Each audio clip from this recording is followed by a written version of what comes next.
Makati mhuri Zimbabwe kusangana zvekare pano pachivhitivhiti chenyu ZimHD patinenge tichikupai dzinopisa right. Nyaya naye panapa inyaya inopisa ende nyaya inosekesa right.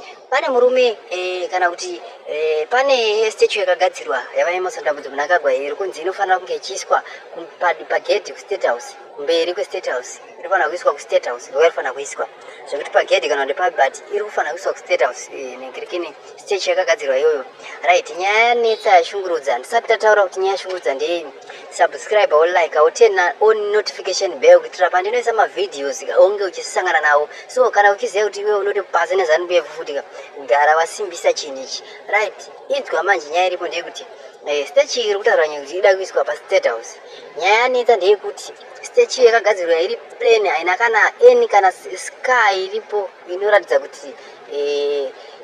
kuti mukuru ane masikawo seiri pamhino. So nyaya yesika iri pamhino ndio nyaya yashungurudza kuti aiwa statue iyoyo kuti iende paState House isai sky pamhino yakarumwa nasisi wake mushure mekunge anga avadyisa chinhu chine poison. Ndofunga makambonzwawo vhidhiyo rasisi wacho vachitaura vachiti vakandidyisa chinhu vakazoti chine poison chichi iye munhu angatodya kudhara vakazorumwa pamhino ipapo nasisi wacho.